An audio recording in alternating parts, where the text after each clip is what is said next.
The behikes of the CANEY Indigenous Spiritual Circle regularly celebrate ceremonies in the months of March and September that honor the power of creation, generosity, and nurturing associated with Mother Earth and her identification with the ancient Taino maternal Sami, Atabe. This ceremony is called Equinox ceremony. It is celebrated 2 times during the year, on or about March 21st, when it is known as Spring Equinox, and again on or about September 21st, when it is called Autumn Equinox or Fall Equinox.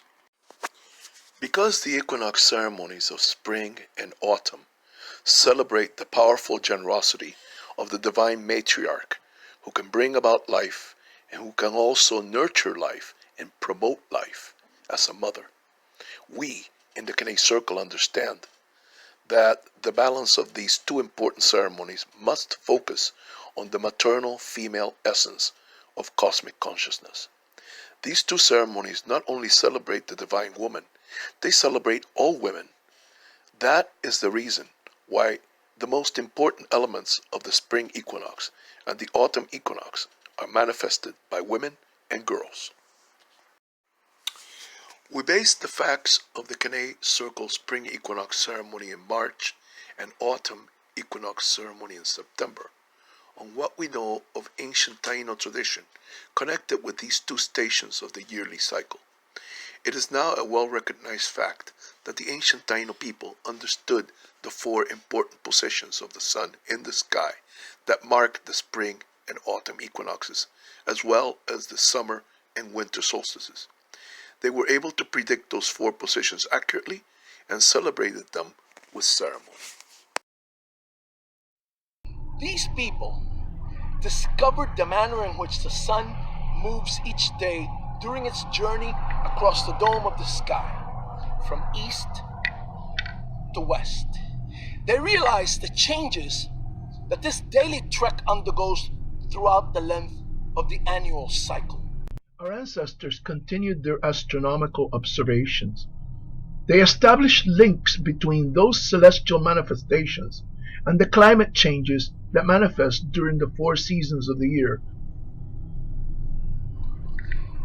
They noticed also the changes that manifest themselves in the night sky, how the movements of the stars shift during the night, and the differences that reveal themselves from spring to summer to fall to winter, and the constellations that shine each night in the tropical sky.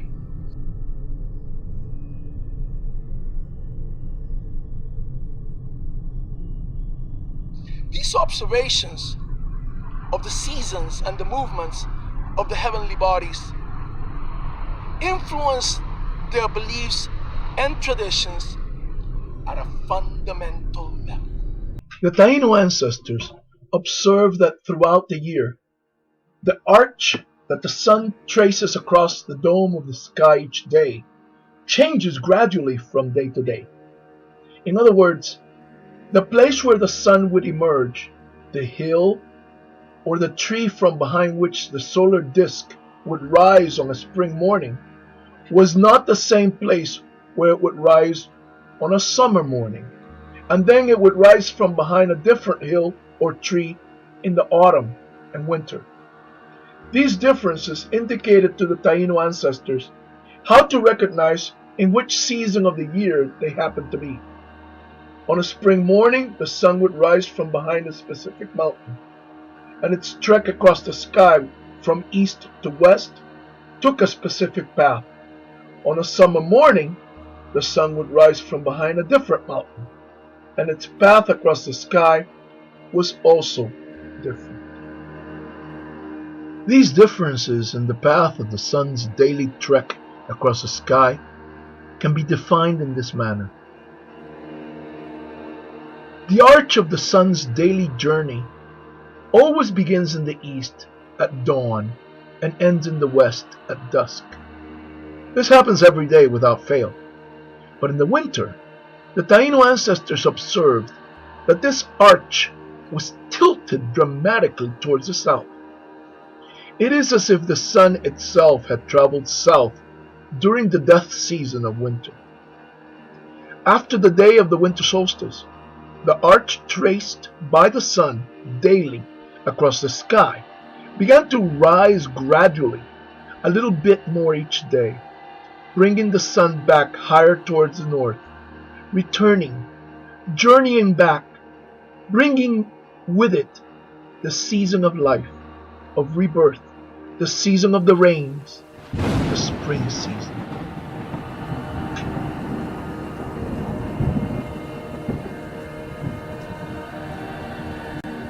The ancient Taínos awaited that day with great anticipation.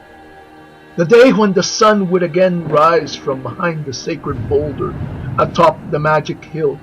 The day of the spring equinox.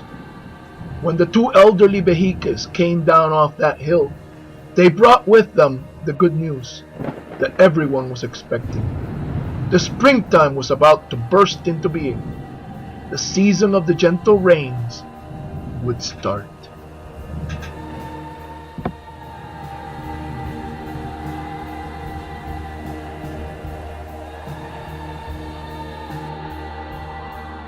After the spring equinox, the arch of the sun continues to rise gradually higher and higher into the sky each day.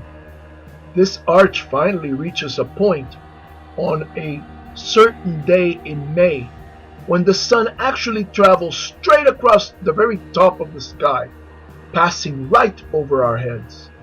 The Taíno ancestors would have to look straight up to see the sun on that day. This is now known as the zenith passage of the sun, and it occurs only in the tropics.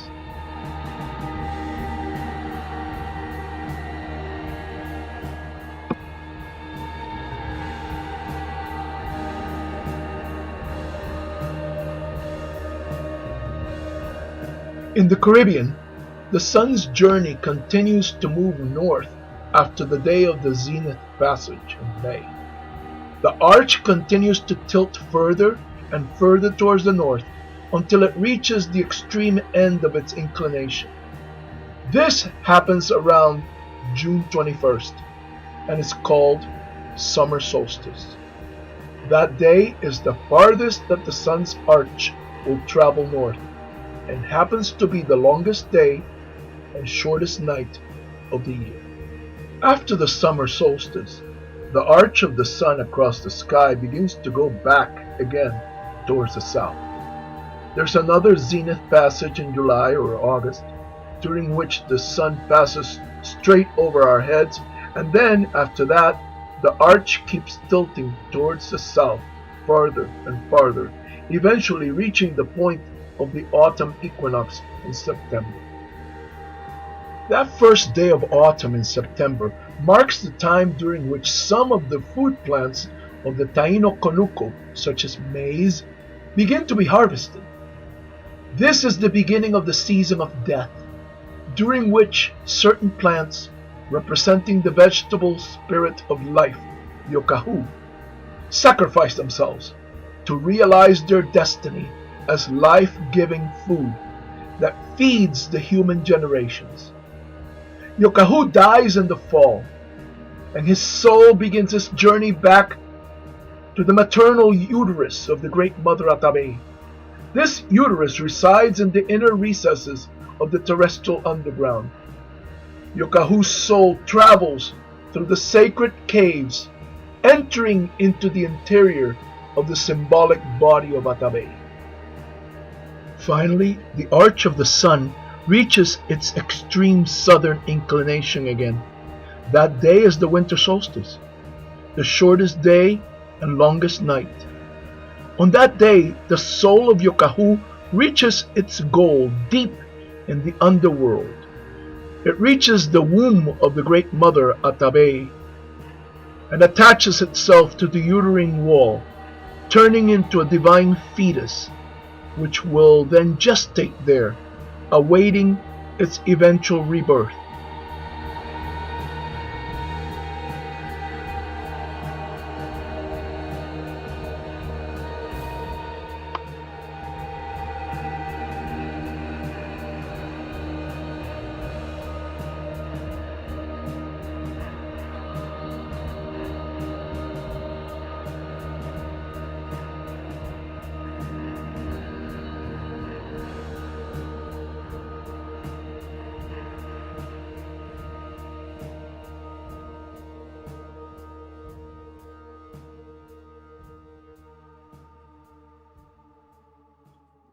That day of rebirth is the morning when the sun again rises behind the sacred boulder atop the magic hill. On that first day of the rainy season, Yokahu is born anew and begins the yearly cycle all over again.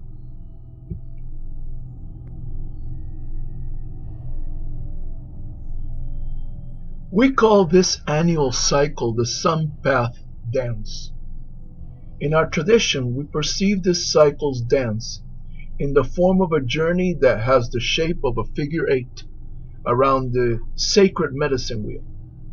The journey begins in the cardinal direction of the south on spring equinox in March. It continues around throughout the season of gentle rains during the 3 months of spring until it reaches the cardinal direction of the east on summer solstice in June. On that day, the journey starts a straight line right through the center of the medicine wheel from east to west via the summer season and heavy rains and hurricanes. This straight line trek concludes at the cardinal direction of the west, the place of the autumn equinox. This is the time of Yokahu's death. At this point, the trek travels towards the north. Yokahu's journey to the maternal womb. When the journey arrives in the north, Yokahu reaches his mother's uterus. Now the journey moves straight down across the center of the medicine wheel, from north to south. Upon arrival in the cardinal direction of the south, the journey reaches spring equinox. The sun rises behind the sacred boulder atop the magic hill. Yokahu is reborn, and the cycle starts all over again. The equinox ceremony begins a season of spring celebrations that run parallel to the planting and cultivating activities in the rain-drenched Conuco fields. This season of spring ceremonies concludes with a celebration that takes place in late May, right before summer solstice. This ceremonial planting season that lasts almost throughout the whole spring is a period of joy and rejoicing. As mentioned before, this season of joy starts with an equinox ceremony in March. Around the end of May, the second ceremony is celebrated to conclude the season. Throughout this period, from the first spring ceremony to the last spring ceremony, the women busily work the fields, appealing to the Earth Mother for a bountiful harvest. The womb of Atabey was often imaged by the ancients in the ovoid, pear-shaped form of a human uterus and was associated closely with the totem animal of the Supreme Mother, the serpent. Maha, the sacred boa constrictor, is the holy animal, coiled and represented by the ancients in their stone oval sculptures. Its pear-shaped reflects the shape of the human womb and indicates the fertility of the cosmic matriarch, a fertility that is magnificently manifested in the 28-day cycle of the moon, the divine menses. The traditional sculptured hoops, typically known as stone collars by archaeologists who studied the art of ancient Tainos, are known as koa hoops by us in the CANEY Circle. We understand these hoops, which have been discovered in Taino archaeological sites all over the Caribbean, to be representations of the pear-shaped form of a human uterus. They also are a representation of a coiled snake. Current scholars, as well as many contemporary Tainos, agree that the ancient Taino used these hoops in ceremony. One of the most important elements of that ceremony was to tie a 3-point semi-sculpture to the hoop. An important stone hoop kept at the National Museum of the American Indian is maintained with just such a 3-point semi tied to it. It is a well-accepted fact that snakes were held in high esteem by the elders and medicine men and women of the ancient Tainos. Snakes were recognized as an important totem animal of the cosmic matriarch Atabey, the Earth Mother, the Water Mother. We in the CANEY Circle understand that snakes, with their obvious association to the earth, spend their whole lives hugging and caressing the surface of the soil with their bodies. It is that intimate association between snakes and the earth that indicates them as a representative animal for Atabey, the earth spirit. The ancient Tainos viewed the serpent as female. That is why the koa hoop is a coiled snake and a human womb at the same time.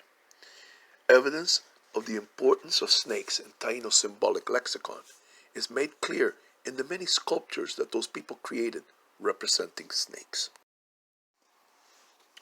We in the CANEY Circle have been inspired by the ancient ancestors to express the sacred essence of the serpent as a representative of the cosmic woman and a symbol of her generosity during the spring and autumn equinox through a ritual called the boa constrictor dance.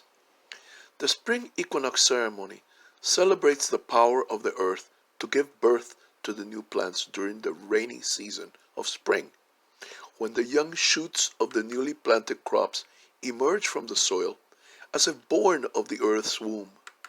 The generosity of Mother Earth is also celebrated at autumn equinox, when some of the crops begin to be harvested, when the sacred food plants must be uprooted and die to give sustenance to the people. This time of death is also a moment of generosity, when the Great Mother offers her son, the food plant spirit, Yokahu, as a sacrifice so that humans can live.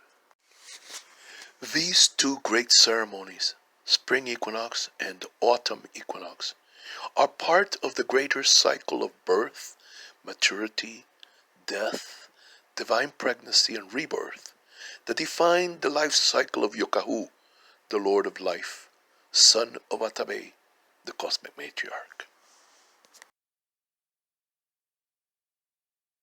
Because like us, he is a living being.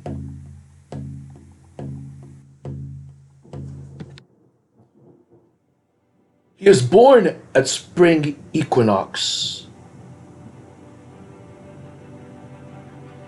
He rises to full maturity at summer solstice. Then during the autumn season, he wanes and dies like the harvested plant.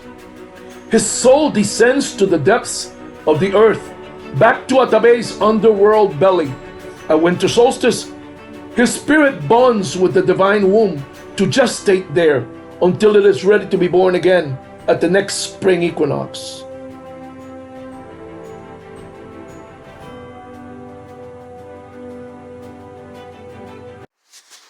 So in fact, what we are celebrating at the two equinox ceremonies is Atabey's generosity. At the spring equinox, we celebrate her generosity that manifests itself in the power of birth as new life emerges from the ground. At the autumn equinox, we celebrate her generosity as she gives her son, the spirit of plant food, to us so that we can live. In ancient Taino tradition, the women did all the planting and cultivating. They also did all the harvesting and food preparation. Many indigenous people of the tropical rainforests of South America, where the ancestors of the Taino came from, still live by that cyclic rhythm. The CANEY Circle Equinox ceremony, both the spring equinox and the autumn equinox, begins with the circle ritual that all CANEY Circle ceremonies start with. This circle ritual must be performed at the start of all CANEY Circle ceremonies, whether they are equinoxes or solstices or full moon or wedding or anything else. The initial ritual starts by the setting down of an altar on the ground with a medicine wheel made of small pebbles and the four colored bird semis at the four directions and the four foods and the semis of Atabey and Yokahu. The initial ritual is exactly the same in all CANEY Circle ceremonies, with a tobacco offering and smoking either of a cigar or pipe. It is helpful for the behike to explain to the congregants the meaning of the ceremony during this part of the ritual. If it is spring equinox in March, the behike should explain the concept of Yokahu's birth and how this relates to the birth of new plants at the beginning of the rainy season in the spring from March through May. If it is autumn equinox, the behike should explain how the ceremony celebrates Atabe's selfless generosity in giving up her son, the food plant spirit, in the fall season, and his death at harvest time so that humans can live. It is only after the tobacco smoking ritual is completed that the equinox ceremony becomes truly unique. Once the cigar or pipe has gone all the way around the circle of participants, the behike should lead the congregants through the separation of men from women. The men should remain sitting at the circle, but all the women should stand and move away to a place where the behike has prepared all the materials for the boa constrictor dance. This space must be prepared ahead of time so that it will be ready for the women, and so the behike should arrive very early to the ceremonial space before the congregants arrive and get it all set up ahead of time. The boa constrictor dance begins with a special ritual in which the women weave the body of the snake out of cotton ropes hanging from an overhead support. The arrangement of the women holding on to their individual ropes is a circle around a specially pre-selected woman who sits at the center of the circle in a chair. This means that the behike must prepare this hanging arrangement of ropes ahead of time. The job of preparing begins with a lot of rope. This behike has prepared one length of about 18 feet to serve as the lead rope that she will be holding as the rest of the women dance. The other ropes will all be tied to the end of this lead rope. In this image, the behike has begun to tie the ends of the participant ropes to the end of the lead rope, all at the same place in a knot. So far, she has only 3 participant ropes attached to the end of the lead rope. She must estimate how many women will attend the ceremony and tie the same number of participant ropes to the end of the lead rope. If there are going to be 10 women, then 10 ropes need to be tied to the end of the lead rope. In this case, it appears that the behike is expecting only 8 women participants to show up, aside from the lady that will sit at the center of the circle. Since this center woman will not be holding a rope, the behike has attached only 8 participant ropes to the end of the lead rope. 1, 2, 3, 4, 5, 6, 7, and 8. Suspending the ropes to the support above the women can be accomplished in one of several ways. A hard or stiff hoop of some kind is required through which the bundle of ropes can be passed. A hoop or loop of wood or any other material is allowable, but I have discovered that the arched handle of a stiff, strong basket, easily acquired at a second-hand store, will do just fine. The basket can be tied securely upside down to the branch of a tree or any other overhead support, and the bundle of participant ropes can be run through the hoop. Of course, this requires that the behike have access to a stepladder or other climbing device to tie the hoop to the overhead support. I have discovered that this necessity for a climbing device can be eliminated if the hoop, the wooden ring, or upside-down basket is first tied to a separate rope, and this rope is tossed over the overhead support without having to climb a ladder. This behike is tying the basket to one end of a rope. Then afterwards, she tosses the other end of the rope, tying a stick to that other end to make it easier to throw. She aims carefully and sends the weighted end of the rope over the branch or whatever overhead support she's using.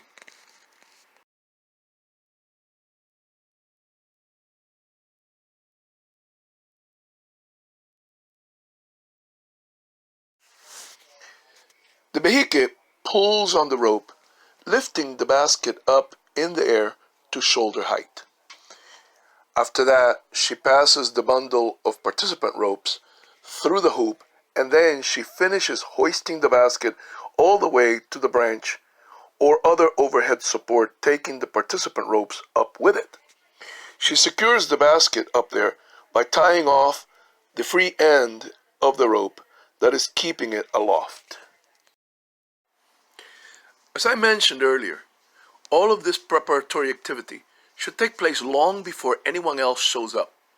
So this hanging rope arrangement will be hanging and ready to use throughout the initial ritual. That way, when the tobacco smoking activity is finished and the women separate from the men and move away from the initial ceremony circle, the hanging ropes will be ready and waiting for them. As the women approach the hanging ropes, the behike assists them in arranging themselves in a circle. The chosen woman takes her place at the center of the circle and sits down in her chair. Each one of the women standing in a circle around her grabs the end of a hanging rope until all the ropes being held by these women create a circular cone pattern over the head of the center woman. The end of each of these participant ropes is a stick upon which the extra slack length of the rope is wrapped. The reason that these ropes are wrapped on that stick is because when the dance begins around the central woman, the slack will need to be let out of these wrapped ropes. Although these images present a rural tree-lined outdoor scene, it is important to understand that this ceremony, like all CANEY circle ceremonies, is designed to be celebrated anywhere. Considering how many modern-day Tainos live in dense urban environments, all behikes must be prepared to lead ceremonies even in a large city. This image presents an actual Equinox ceremony that took place in Brooklyn several years ago. Once all the women are in place, the rope weaving dance must be set up. The rope weaving dance is carried out by every other woman dancing in a clockwise direction and the rest dancing in a counterclockwise direction. This is organized by figuring out which women are dancing in which direction. To arrive at that assessment, the behike asks each woman to recite a simple statement of self-empowerment. In keeping with the fact that each human woman carries within her the dual identity of the cosmic matriarch, the statements of self-empowerment identify each woman either with the powerful, creative manifestation of Atabey, who proclaims, I make, or the powerful deconstructive manifestation of Obansesh, who proclaims, I unmake. Every woman has the power of the great matriarch to put things together or take them apart. And so the behike begins with the woman standing at the direction of the south and asks her to say, I make. Then the woman to her left must say, I unmake. The next woman then says, I make. And so it goes on all the way around the circle.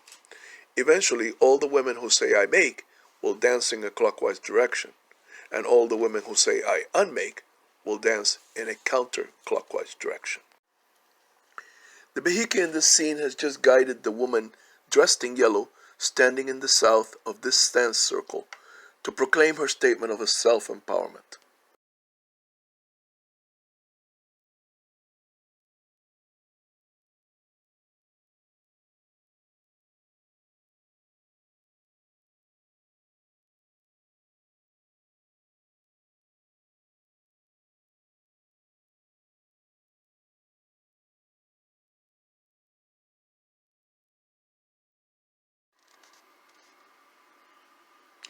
I make.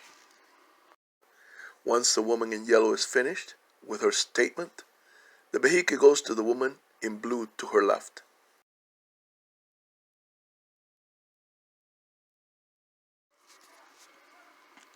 I unmake. After the woman in blue is done, it is the turn of the elderly grandmother to her left. I make. Then it is the turn of the woman in pink.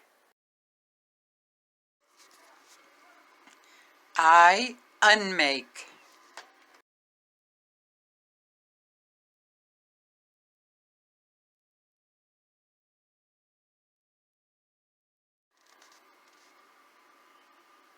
I make. and then the woman in purple, I unmake. and the woman in green,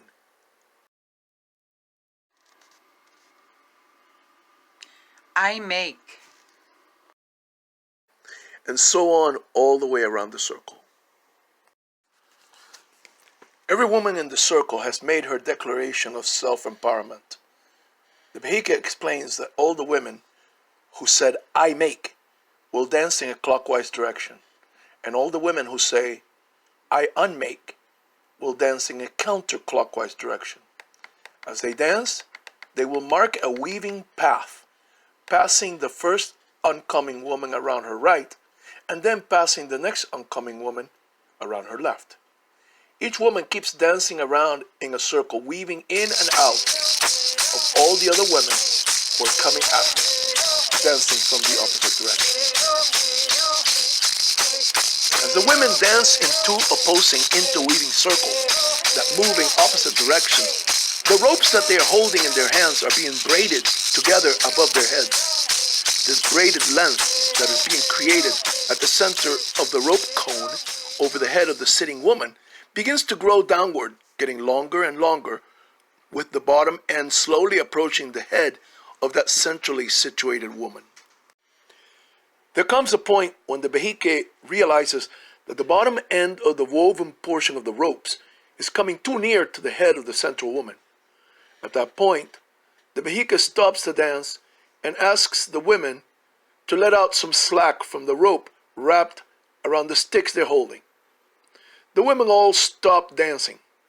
As the women stand there and unwind a portion of the rope wrapped around the sticks that they're holding in their hands, the behike pulls on her end of the lead rope so that the woven portion of the ropes overhead passes through the hoop, and the bottom end is no longer dangerously close to the center woman's head. Once the bottom end of the braided rope has been raised up away from the center woman's head, the behike asks the women to resume their dance. The dance resumes, and the braided rope begins to grow downward again. When the bottom end of the braid gets too close to the center woman's head again, the behike stops the dance once more and repeats the procedure of pulling the lead rope through the hoop. The behike continues this process over and over until she feels that the braided portion has grown to the proper length. At that point, the body of the snake is long enough. The behike then stops the dance for the last time, and the women drop their ends of the ropes and move away from the sitting woman. They all stand a few feet away while the behike pulls the ropes out through the hoop and down to the ground. The behike then either ties the end of the snake body to the waist of the woman that had sat at the center of the dance circle, or attaches it to a stuffed cotton snakehead effigy. Then the boa constrictor dance begins. The boa constrictor dance is a line dance. The woman who sat at the center of the weaving procedure becomes the head of the snake. If there's a stuffed snake head effigy to work with, this head woman will be holding it. If there's no snake head effigy to work with, she simply marches at the head of the line with the snake body tied to a belt at her waist. The behike marches next to her, shaking her rattle. The rest of the women line up behind the head woman and hold on to the snake body ropes, creating a long chain of women. This line of women then marches solemnly back towards the place where the men are waiting.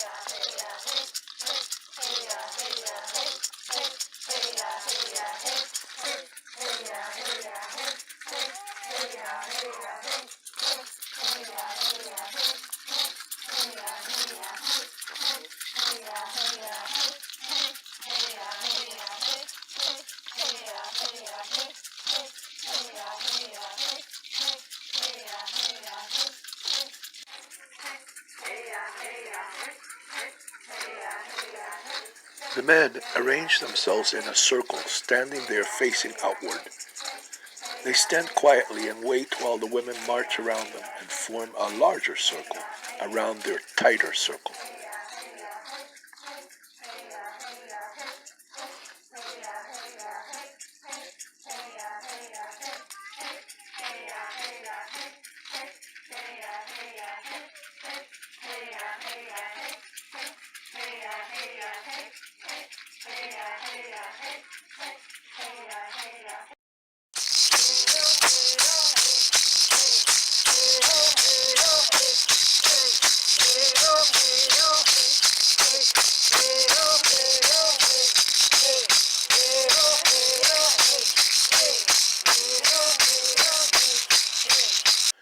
Once the women have formed a wider circle facing inward around the circle of men who are facing outward, each woman picks a man facing her so that she can bless him.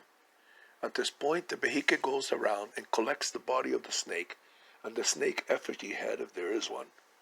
She pulls these out of the circle and sets them aside away from the ceremony. Once the ropes have been removed and put away, and all the women are arranged in a circle around the tighter circle of the men, the behike assesses how many women there are in relation to men. If there are more women than men, then some of the men will be blessed by more than one woman. If there are more men than women, then some women will bless more than one man. The blessing takes the form of an anointing of the men's faces with red bija paint. This paint can be made from achote powder mixed with oil or Vaseline. The amount of achote powder should be dense enough to make the paint as red or as deep orange as possible. The bija container is passed around from woman to woman, and each woman takes her turn to paint the face of the man assigned to her.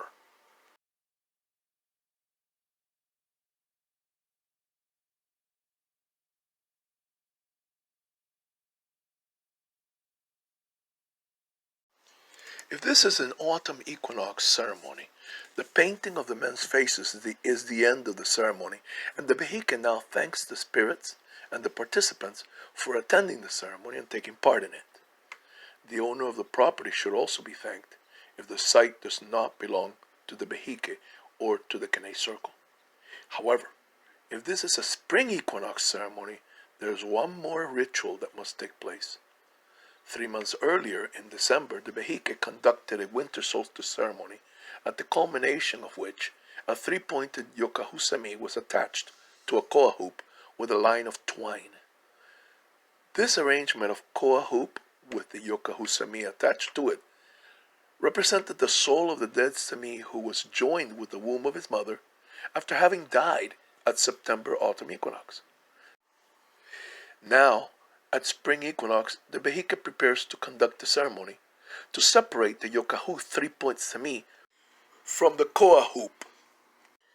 The ritual that separates the yokahu three-point sami from the koa hoop is carried out by a collaborative effort of the behike in cooperation with the woman who headed the snake dance and a man chosen from the group of participants.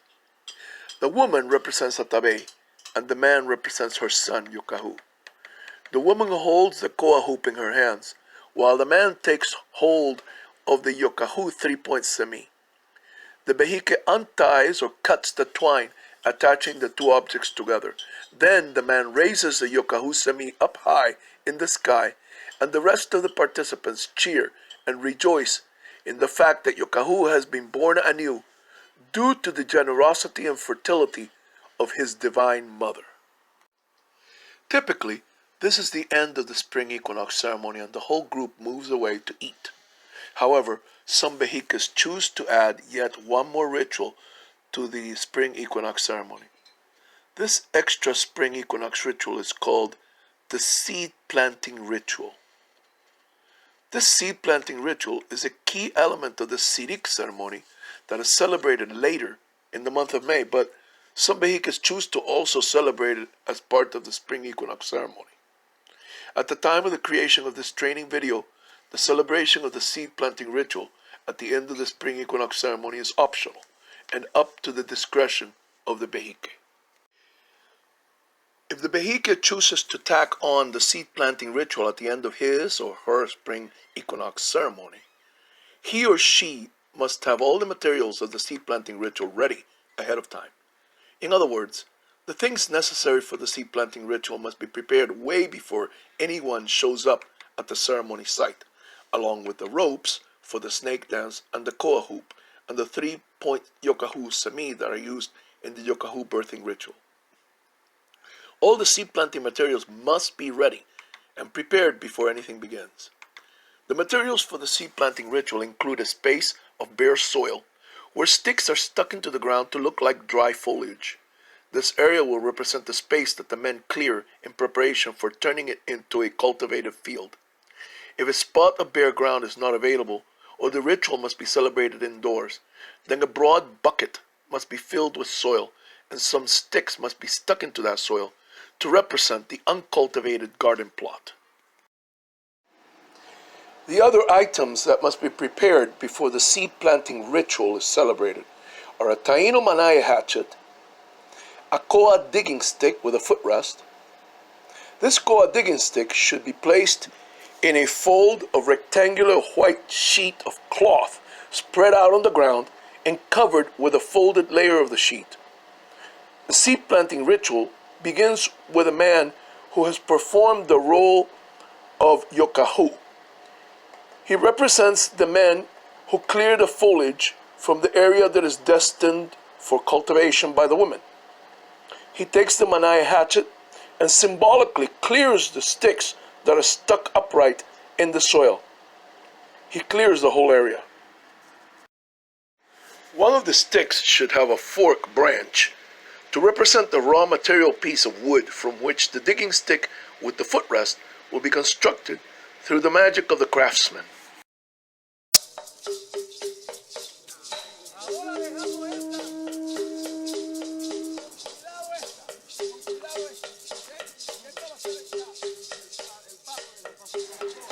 With the help of the behike, the man who is clearing the cultivation plot takes that one longer stick with the fork branch on its lower end and carries it to the sheet of cloth on the ground where the actual koa digging stick is hidden.